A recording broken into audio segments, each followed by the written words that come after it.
Kovalov, gracias por estar acá. ¿Cómo están ustedes? ¿Cómo le va? ¿Qué es este momento? ¿Qué hay para festejar? Porque de repente nos cayó así, ¡pop! Y tal vez bicentenario. lo que tengamos que celebrar no es incompatible con lo que tenemos como tarea, es decir, como trabajo. Yo creo que está claro que lo que estamos celebrando en el sentido festivo de la palabra es que hubo una emancipación de lo que podríamos llamar los poderes coloniales. Esto merece ser celebrado. ¿Por qué? Porque era el desafío más alto que tuvo la generación de 1816 y con todas las dificultades que sabemos que tuvieron para reunirse entre 1810 y 1816, ¿qué pasó? ¿Dónde estaba la gente? ¿Por qué no se juntaron antes? Hicieron el gran esfuerzo de reunirse y lograron entender el desafío de su generación, lograr la emancipación del país. Pero ahí empezó la tarea de construir nuestra libertad, no es que pasamos a ser libres. ¿Y cómo se construye la libertad de una nación? Me parece a mí que es importante entender cuáles son los desafíos de cada época. En consecuencia, y haciendo un panorama muy amplio, nuestra generación se tiene que preguntar qué debemos hacer para ensanchar nuestra independencia y para entender en qué consiste para nosotros la tarea de ser independientes. Porque la mejor celebración es entender los desafíos que cada época enfrenta para sostener la idea de la independencia. Bueno, usted marcaba esto, digo, ¿cuál sería comparativamente, sabemos cuáles fueron aquellos desafíos, cuáles serían los desafíos de este tiempo? Para darle continuidad a la idea, es para asumir la fiesta como responsabilidad también, y no solo como mera celebración. Yo creo que nosotros tenemos una deuda primordial con la educación, es decir, con la construcción de identidad cívica, porque la Argentina es una pequeña nación en un gran territorio. La cultura de una nación, de una democracia republicana, no es todavía parte de lo que podemos llamar la educación argentina. Tenemos que poder resolver el problema de educarnos para ser ciudadanos. Aquí la educación no está asociada al conocimiento tecnológico que la época exige. A mí me parece muy bien, capacitarse tecnológicamente es indispensable, pero educarse es reconciliar a la ética con el ejercicio del conocimiento, tener una responsabilidad ética. Es decir, aprender a generar conciencia de lo que es una ciudadanía que se quiere construir. Pero nosotros estamos prosiguiendo o volviendo a empezar la tarea de construir ciudadanía, porque parte de nuestra historia triste es que estamos empezando usted siempre. tendría, claro, yo le iba a decir, usted a esa pregunta le tendría que dar una respuesta. Claro, estamos empezando. Estamos empezando. ¿Cuándo construimos ciudadanía? Nosotros por ciclos y momentos. Yo diría que un proyecto de país interesante después de la generación de 1816 es el de poblar el territorio. Es un proyecto muy interesante mediante la inmigración, mediante la idea de que argentino, como dice nuestra Constitución, es todo aquel que colabore con el bien común, venga de donde venga. Ese fue un gran momento. Siempre es insuficiente lo que se realiza, pero es al mismo tiempo descriptivo de lo que se puede lograr. ¿Nosotros qué tenemos que lograr? Sin duda alguna, insertarnos en el mundo, una economía más afianzada. Pero yo diría que todas estas son tareas que solo se pueden lograr si empezamos por entender qué es un ciudadano, cuáles son sus posibilidades de desarrollo. ¿Qué implica estar educado? Estar educado no quiere decir tener una especialidad. No, está claro. No, las especialidades son imprescindibles para el trabajo. Pero ¿qué tiene que ver la conciencia de una nación que debe tener un ciudadano de lo que es su país con la formación técnica que tiene? Y en ese territorio, ¿qué valoración haría usted de cómo estamos? Y yo diría que estamos bastante endeudados todavía con la posibilidad de que la Argentina esté no solo habitada por ciudadanos, sino literalmente habitada. Literalmente habitada quiere decir que tenemos zonas desiertas. Un país desierto. Es un país desierto, Argentina.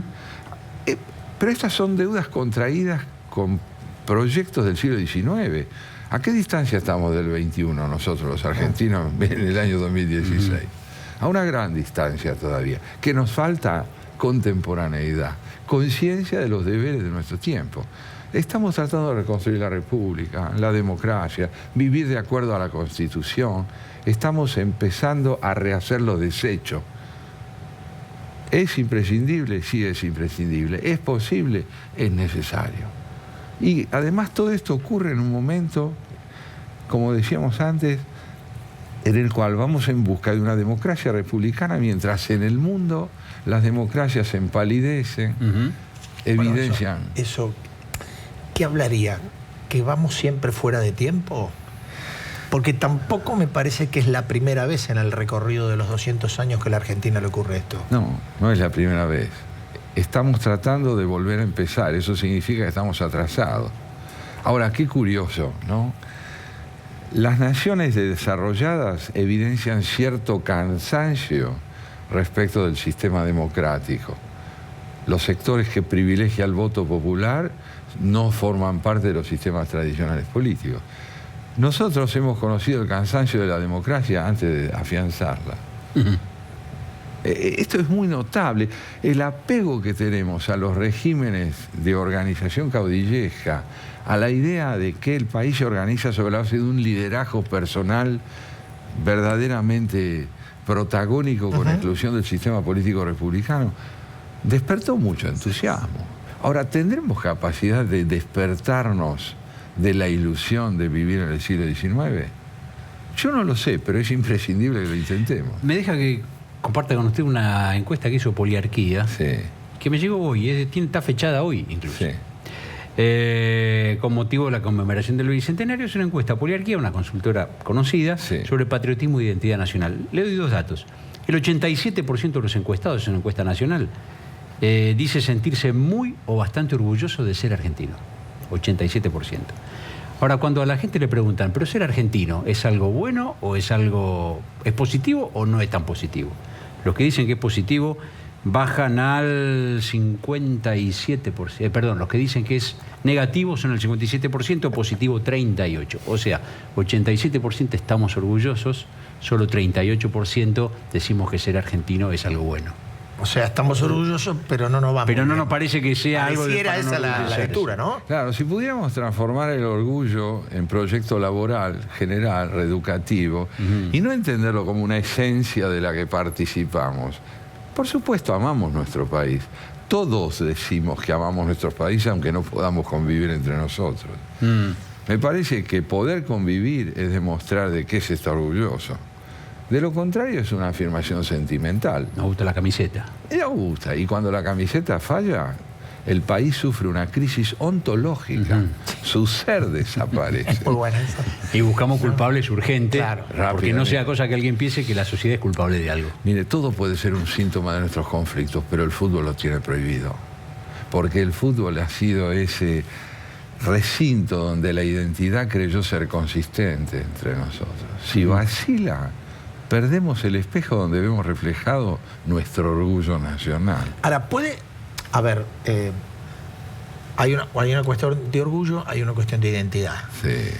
Digo yo, en este recorrido de 200 años, ¿la Argentina ha consolidado alguna identidad o todavía estamos en la búsqueda de? Yo prefiero pensar que estamos en la búsqueda de. Por ejemplo, no es llamativo que digamos tenemos una democracia recuperada, hace 30 años que no hay golpes de Estado. El solo hecho de hablar de esto prueba hasta qué punto todavía no estamos instalados en lo que yo creo que sería un derecho, que es la naturalidad de sentir que las cosas funcionan bien. Un Estado que se ha visto reducido a un poder ejecutivo y un poder ejecutivo está reducido a un liderazgo individual, no está dando pautas de que nosotros tengamos una fuerte propensión a la integración y la convivencia. Me parece a mí que... Bueno, pero ese es un rasgo identitario. Que a uno le podrá parecer bueno o malo, pero lo es. Lo dice usted muy bien. Estamos delante de un síntoma. No republicano, no democrático republicano, sí sobre una concepción del poder que sostiene esto. La ley debe estar a mi servicio, porque la ley debe someterse al poder político. Este es un criterio, es una forma de entender la identidad también, pero nos acerca mucho más al pasado que al futuro. Adolfo, cuando usted decía lo que hoy consideramos nuestros próceres de 1816, empezaron a construir la libertad a partir de declarar la independencia. Ahora, lo que hizo el país en esa época, durante muchos años, fue guerrear entre nosotros. Así es, somos un caso interesantísimo. O sea, ¿cómo construimos libertad matándonos entre nosotros? Bueno, ahí estamos dando... Hoy hablamos de la grieta como si fuese la primera vez. Claro. hemos logrado la originalidad de desarrollar en forma simultánea la guerra de emancipación nacional y al mismo tiempo la posibilidad de concebir al otro como un enemigo. A mí siempre me gusta recordar esa carta que Güemes le dirige al general Belgrano. Le dice: querido general y hermano, debo decirle con profunda satisfacción que hemos expulsado a los godos de Salta, pero no consigo que la paisanada me vaya a pelear al Tucumán, porque dicen que Salta ya es libre. Y él escribe, Belgrano: querido general y hermano, me convence a la paisanada de que Salta queda en Tucumán. Es decir, tenía una idea de integración que la tenían muy pocas personas. Y lo más dramático es que sigue siendo válida la recomendación de Sarmiento. El día que entendamos que Salta queda en Tucumán, que Tucumán queda en Córdoba, ese día el orgullo de ser argentino va a poder significar: hemos hecho algo extraordinario, que es escucharnos y convivir. Ahora, ¿por qué si no lo pudimos hacer bien y sostenidamente durante 200 años, nosotros, no otros, nosotros? ¿Por qué tenemos que tener esperanza que de acá en adelante puede ser? Mira, podemos ser capaces. ¿De dónde agarramos esa esperanza? Yo creo en la fecundidad del fracaso. Es decir, creo que a fuerza de fracasar se puede aprender. Y hay un cansancio generado por la ineptitud de lo que hicimos. Yo creo que un pueblo aprende si puede comprender de qué está cansado. Hemos soñado con que éramos una democracia y no lo fuimos plenamente. Hemos soñado que éramos una república y no lo fuimos. También hemos soñado que con un caudillo se puede crecer y estamos advirtiendo que no. El cansancio puede ser un estímulo. Depende de cuál sea el objetivo primordial de la política. En educación no hace falta una gestión de un gobierno. Hace falta un proyecto de Estado de varios gobiernos. Es un terreno donde las cosas no cambian tan rápidamente como pueden cambiar en otros órdenes, en tecnología y demás. Tener una política de Estado educativa significa que quienes vengan después de estos gobernantes sostengan ese ideal. El día que la Argentina tenga ideales sostenidos a través de gobiernos sucesivos, me parece que ese día empezamos a ser una nación y dejando de ser un conglomerado. Ahora, ¿y cómo se hace para, en ese camino, si es posible, arbitrar los intereses distintos que hay en la sociedad, sectores sociales, sectores culturales, sectores políticos diferentes? ¿Cómo se llega a convivir cuando a veces hay intereses materiales tan contrapuestos? Una de las alegrías grandes que yo tuve a partir de diciembre fue el renacimiento del Parlamento. Me pareció extraordinario que haya un lugar donde las ideas no se imponen y se discuten, donde no hay monopolio de la verdad. Es un poquito, pero es fundamental. Un parlamento, un lugar vivo donde la gente intercambia ideas y al mismo tiempo intereses. Pero los intercambia. Esto es civilización. En una democracia la civilización consiste en no tener el monopolio de la razón cuando se gobierna y darle al adversario la posibilidad de reconocerlo como alguien imprescindible. Se puede. Yo diría que la Argentina está delante de la evidencia. De otro modo no nos ha ido bien. Ahora, ¿podría decirse también que el Bicentenario nos encuentra en una prueba experimental? ¿En una transición? Yo creo que sí.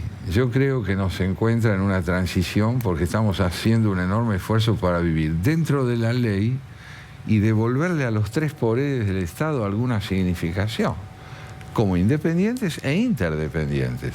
Muchas veces se critica a los jueces, ¿no? Los jueces son criticables porque son los mismos que antes. Veamos qué están haciendo. Veamos qué están haciendo. Si lo que están haciendo redunda en la posibilidad de que la ley tenga un significado ético, que hagan ese cambio quienes puedan hacerlo, y más allá de mirar hacia lo que hicieron antes, miremos hacia dónde nos están abriendo un camino. Es una apuesta. Estamos en una situación de riesgo. El Bicentenario nos encuentra en camino hacia una aspiración, que es generar república, devolverle a la democracia contenido verdaderamente convivencial.